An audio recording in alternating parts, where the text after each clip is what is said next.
Hi everyone, I'm Paige Abbott, registered psychologist in the province of Alberta in beautiful Canada, and today I'm going to talk about rest. Stay tuned.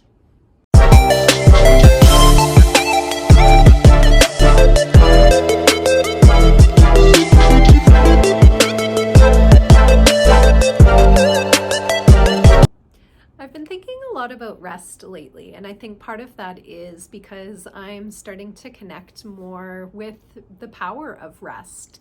I feel like my programming and my conditioning has been to keep busy, to perform, to go, do, and that's been the measure of success. I witnessed parents who very rarely ever took a sick day, and even on their rest days, the things they were doing to really rejuvenate themselves, I don't know how restful those actually were, because there was still a lot of productivity and busyness to them.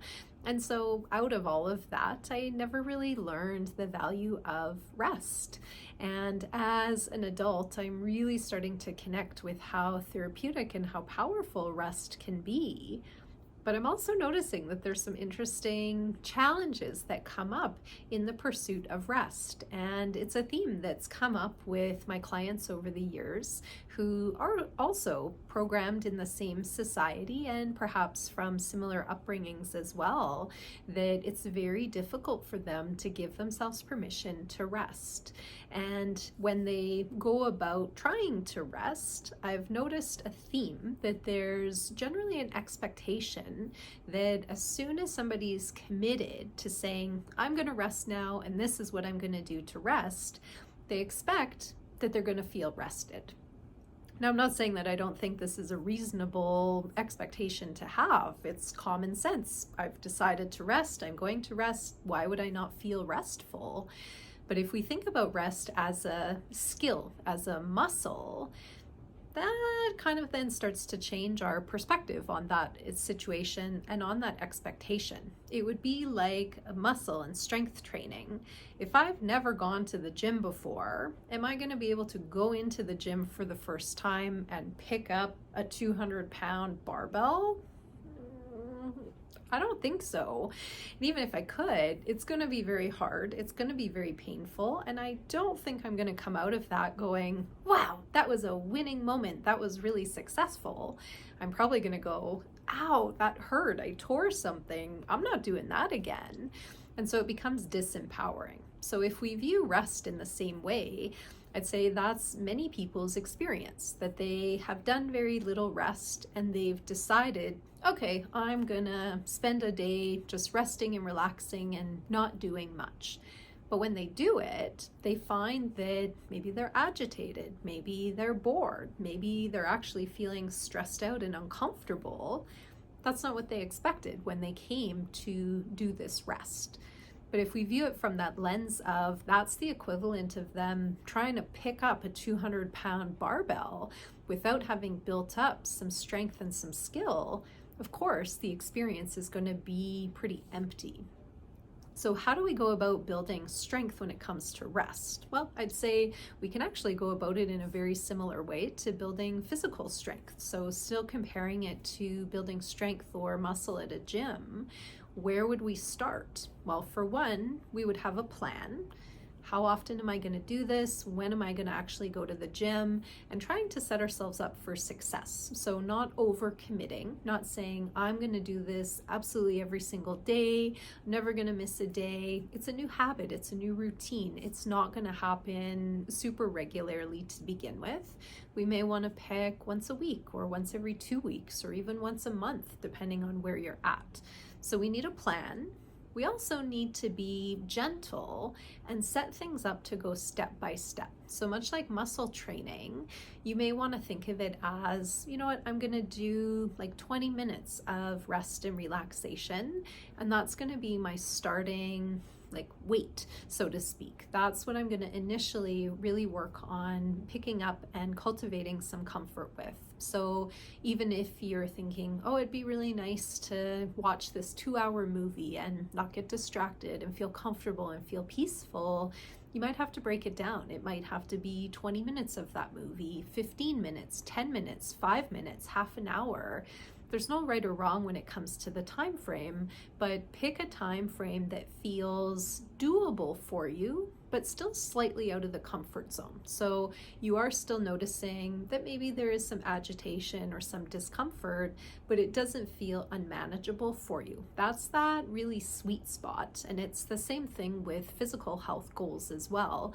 Performance, academic, we want to catch ourselves right outside of that comfort zone, because that's the zone of challenge. That's where we're going to experience the growth. And then that allows that strengthening and that development of that skill or that muscle. So once we have a plan, once we've established a starting point and those manageable goals, the next step is to action upon them. So actually start taking action with those things that you're practicing that are restful. I guess we could back up. That might be an additional step that you need to go through, is even to brainstorm what may be some examples of restful activities you could try. Some of you may have some of those in mind already, but some of you may not. You might have to do some Googling, talk to other people, brainstorm what you've liked in the past, what you could bring back. Like, what do people actually do for rest? If we haven't been working this muscle, we may not even know. And it's okay not to know. It's okay to have discomfort when you're pursuing rest. You just need to build it up and build it as a skill, rather than having that expectation that it will come naturally without any effort or any work. And then once you're actioning upon it, you have to remember that it is going to be uncomfortable at times. So there's going to be times where it's not going to be something that's actually pleasurable, which will seem a bit counterintuitive, because here you are going, I'm supposed to be resting right now. Rest is supposed to be rejuvenating and helpful, but yet here I am feeling stressed out, agitated, not really good about this experience. But that's also part of the growth part. So you have to build up that comfort, and going through discomfort may be an inevitable part of that. So never fear if you're experiencing some discomfort, or if you're feeling agitated, bored, restless, distracted, like you're having difficulty resting. You probably are, because you're building up that muscle and that skill for perhaps one of the first times for you. And that might be an ongoing challenge. That's something that I've noticed for myself, is various thoughts enter my mind. Some of the ones that come up are, I should be doing something right now. So I'll start thinking about, what are the other things I could be doing? And I have to literally remind myself, it's okay. What you're supposed to be doing right now is resting and just staying put. I also start to get the sensation that maybe this is me being lazy. So we have to challenge some of those ideas that we carry for ourselves. Is it really lazy to rest and rejuvenate? No. And I would like to add that these are thoughts I've had in the past, but as I've built up that muscle of rest and relaxation, I have to say it's glorious. I absolutely love my rest and relaxation time. And for me, that can look like playing board games. It can look like walks, body movement, gentle stretching, reading, napping, browsing on my phone, sometimes even doing a little bit of video making. That can be part of my rest time, even though I'm doing something. It's very gentle, it's self-guided, it's not something that I'm putting pressure on myself. I'm not saying I have to do this right now. I'm saying I want to do this, I have the time to do this.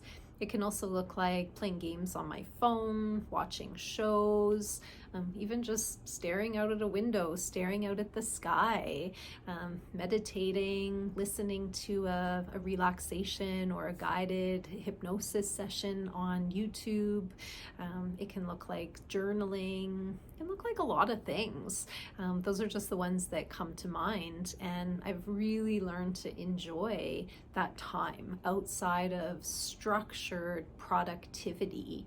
It's just very freeing, it's very empowering, and it's very rejuvenating. And I'll leave off with a phrase that I think captures it all very, very well. If we don't make time for our wellness, then we'll be forced to make time for our illness. I hope you won't be in this position, and I hope that you'll build up that strength and that muscle of rest and wellness. Thanks so much for watching. Take care. Bye for now.